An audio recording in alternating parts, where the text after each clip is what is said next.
Hello everybody, welcome to this new episode of Through the Eyes of a Kerbal.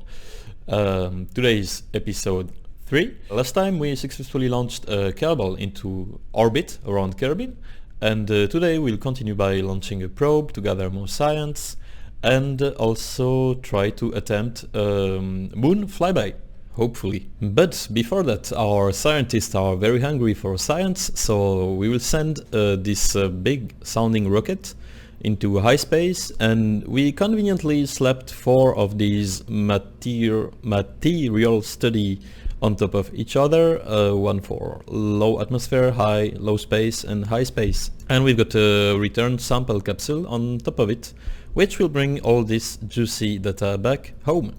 So that's me later when editing.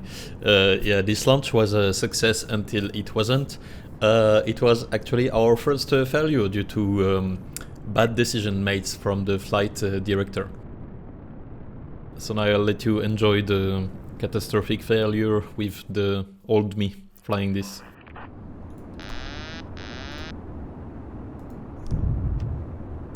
What? What? What the? Oh my... Okay, I'm not sure what happened. We exploded due to overheating. Oh my god, okay, I just figured it out. I actually forgot to separate my return capsule from the second stage, which is very dumb. Okay, so here we are on the pad with another Kerbal 3 rocket ready to launch, and hopefully I'm not gonna be dumb this time. So let's go full throttle and stage, ignition and liftoff.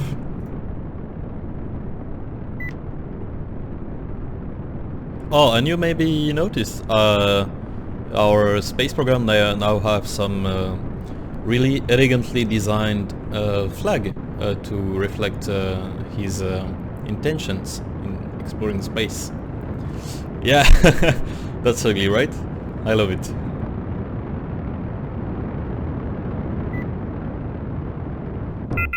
And stage. Second stage ignition. By the way, I added a mod, actually configs to really nerf reaction wheels. So right now the rocket is basically unguided. So because the engine doesn't have gimbaling, so I can't control it in any way. But it will hopefully continue to burn straight up.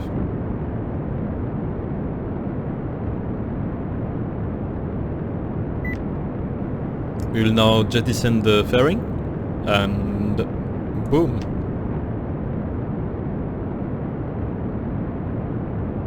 An apogee at 260, engine cutoff.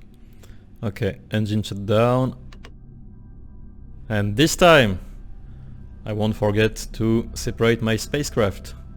No, wait, I have to do science before. Because my sample container is on the rocket stage.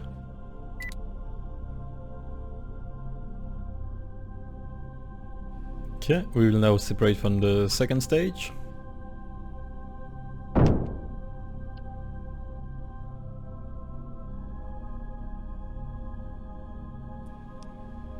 And we are in atmosphere.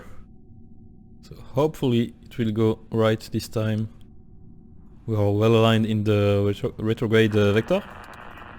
We have plasma blackout.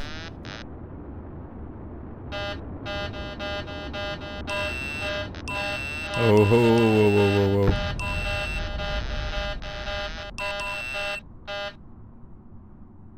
Okay. Never mind. That was some useless alarms. No, that was high G alarm actually. And now the calm, so we will arm the chute.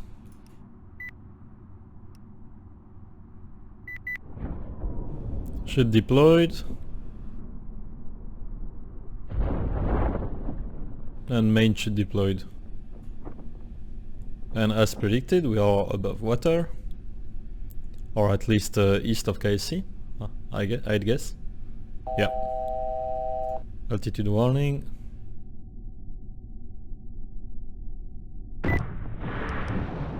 And splashdown.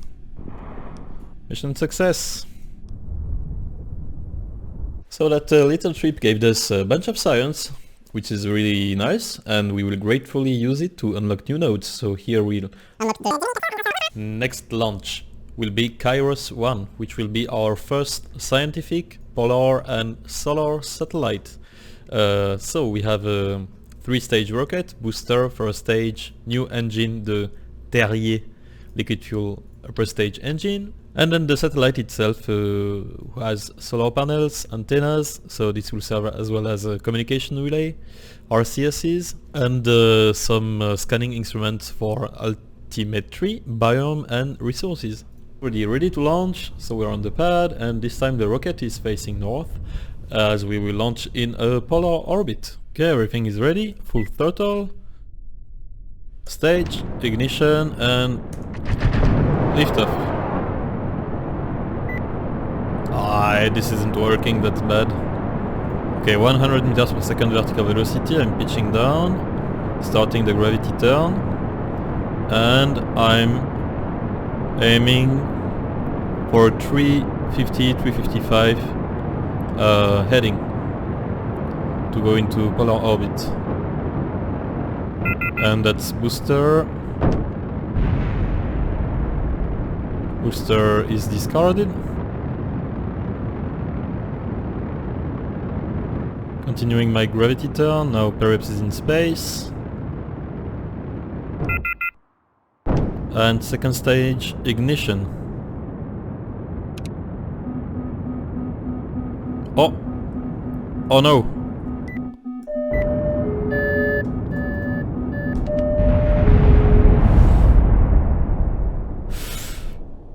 Okay, so let me explain you. You see that part failed. We had an engine failure. This is from the Kerbal launch failure mod. So let's do it again.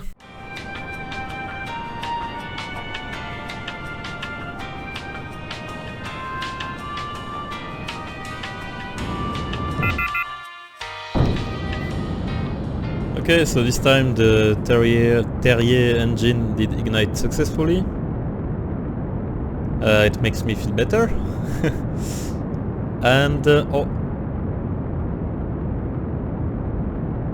hold on a second. We are in polar orbit now.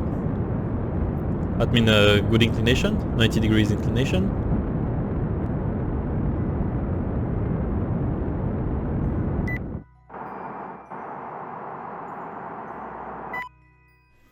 Okay, so with this craft we are aiming for periapsis under 250 kilometers. That's the good altitude for our altimetry scanner. And yep, so all is left now is to make our orbit circular. Tuck. And we will open the bay doors.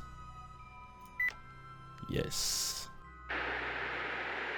If I roll, yeah, we can see the sun. And we should see Kerbin below us. Yep.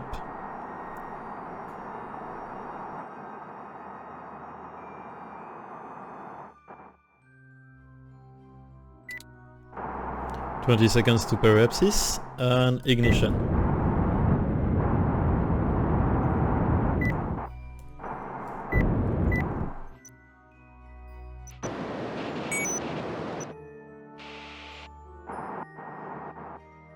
And orbit achieved. I did screw up a little bit.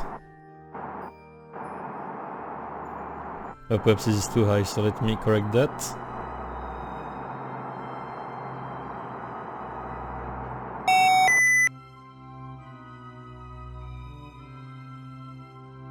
Low on fuel, low on monopropellant. Okay.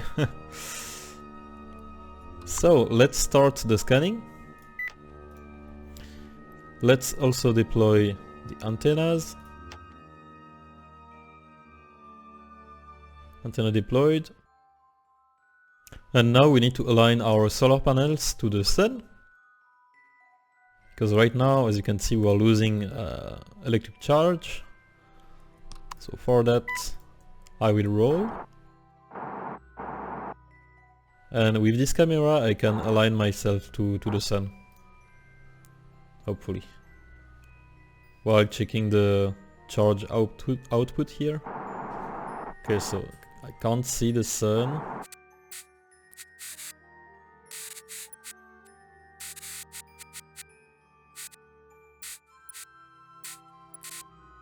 My god, this is so painful. I have to think of a better way of doing this. This is just not possible. Oh my god, yeah, I see it. Okay, kill rotation.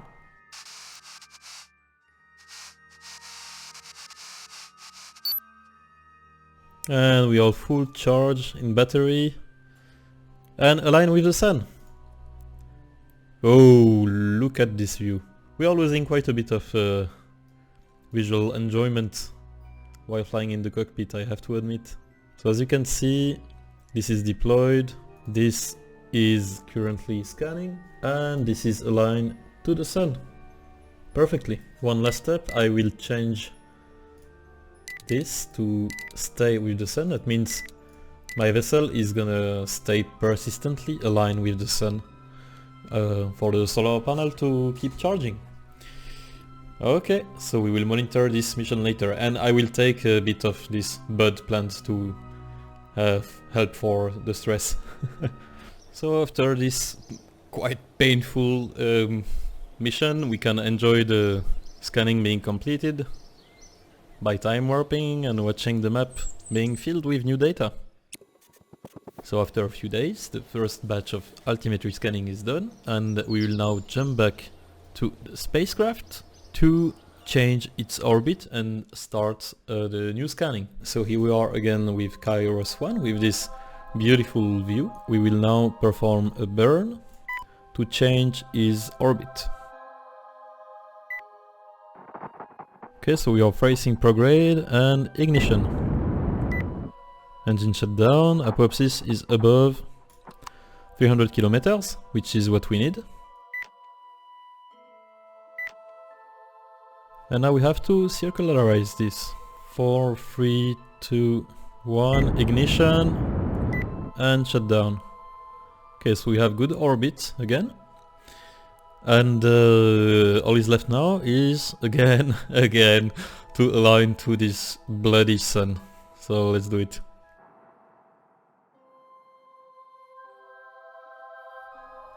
Okay, so this time was a bit easier, a bit lucky, but I gotta be very careful on my monoprop.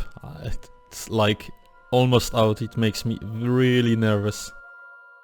So I'm just doing small impulses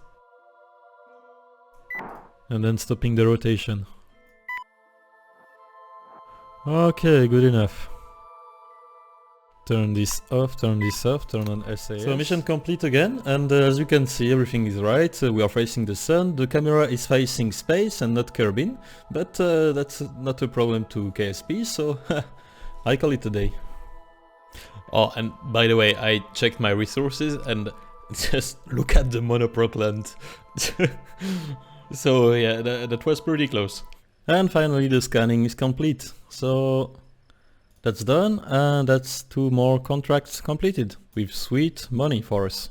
So in those 100 days of scanning, the KSP team has come up with a new rocket, Pioneer 1, which will be our first rocket to attempt a flyby of the moon.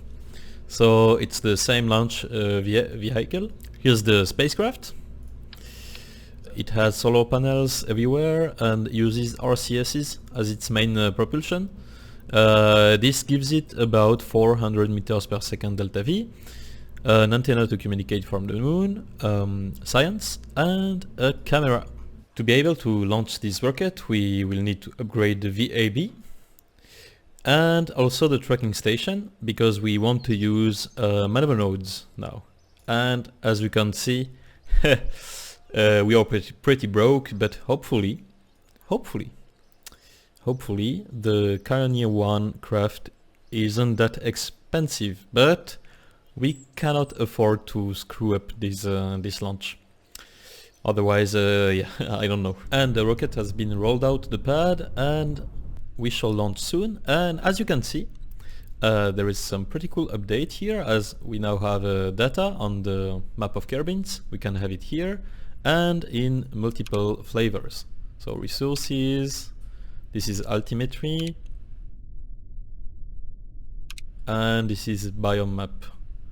So that's really nice. And remember, I upgraded the tracking station to allow me to plot maneuver nodes, and we now have maneuver planner props. So this is still very much work in progress. This is work done by forum user Mirage Dev, and we've slighted it from me, and it basically allows you to plot maneuver from IVA.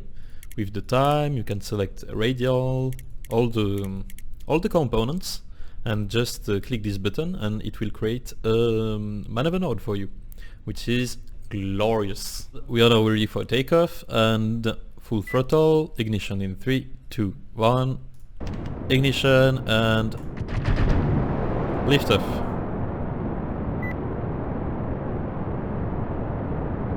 We have good thrust. Oh. 75 meters per second vertical velocity. I'm pitching over, starting my gravity turn.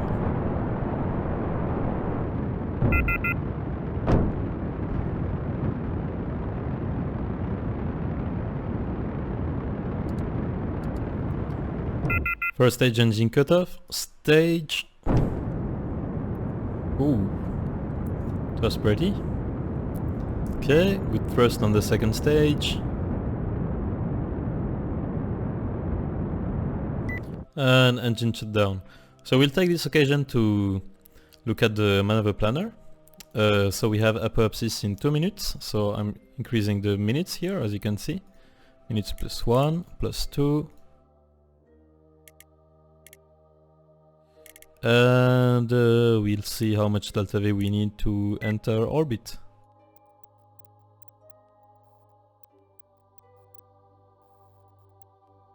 And there we have it. So as you can see, this is a bit tedious for now, but that's a work in progress. But I plotted a maneuver, and now we can see the resultant orbit will be, we can see the parameters from that. We know that it will be 370 meters per second delta V maneuver, and we currently have 2000, so it's all good. 25 seconds to apoapsis, so we will start the burn very soon. Ignition.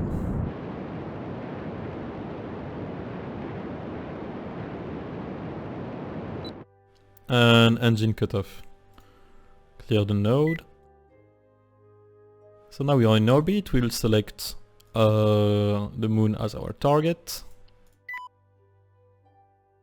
And we can see the transfer is gonna cost us roughly 850 meters per second delta V. And we have to wait 14 minutes. So we can check it here. This is astrogator mode. Shows us the inbound transfer we can do. But we can also use the ejection angle indicator. When the boat needles reaches 0, you can simply eject. Okay, and I'm also gonna jettison the fairing. Okay, so that's the camera on the probe. Okay, and oh, you can see that now the moon is visible here on the screen as well. So let us wait until it's time to eject. Okay, we are aligning to the prograde vector. And ready for Trans-Munar Injection in 3, 2, 1, go. Goodbye, Kerbin. Okay, engine cut off. And here I will switch to the rendezvous screen to see where our minimum distance is. So that's 20 km closest approach, that's good enough. So we are leaving Kerbin for good this time. I will deploy the antenna. Okay, so that's a simple direct antenna, which is now deployed. And we will also separate from the second stage.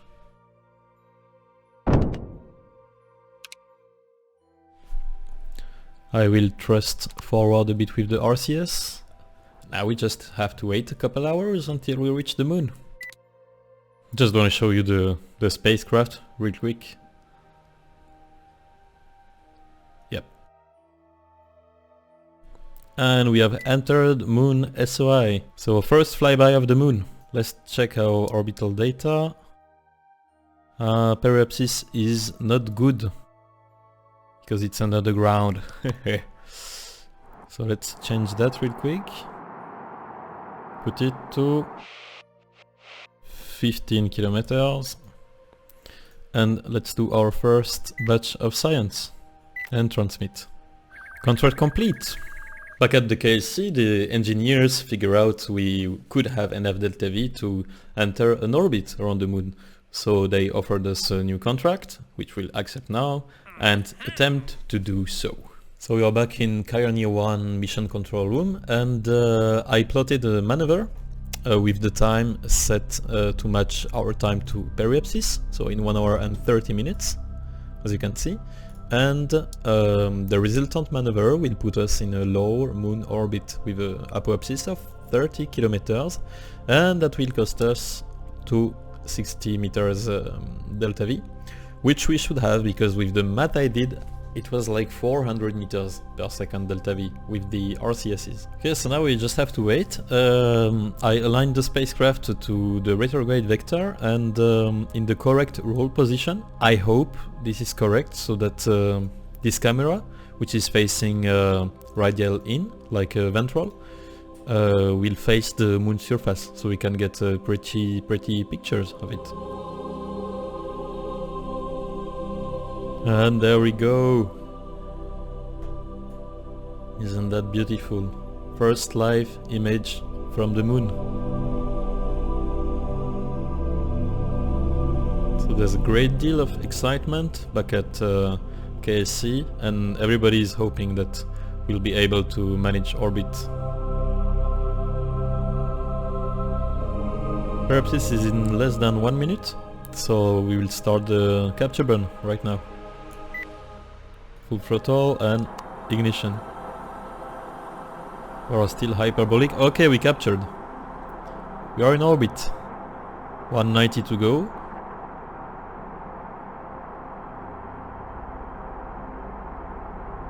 So we got, yeah, good margins. Yeah, you can see the monopropellant fuel here. 70 to go. And 40 to go, apoapsis is 100 kilometers. 20 to go, 60 kilometers apoapsis. Apoapsis starting to going down. And clear node. Okay, so that's a historic moment, the first orbit around another celestial body. How great is that? So we'll do a bit of science and wait to have sunlight again. So we are on the dark side of the moon right now. Okay, we can see the ground. Some beautiful craters. Okay everyone, so with this glorious view of our natural satellite, I thank you for watching this far, and hope you enjoyed, and see you in the next one. Goodbye.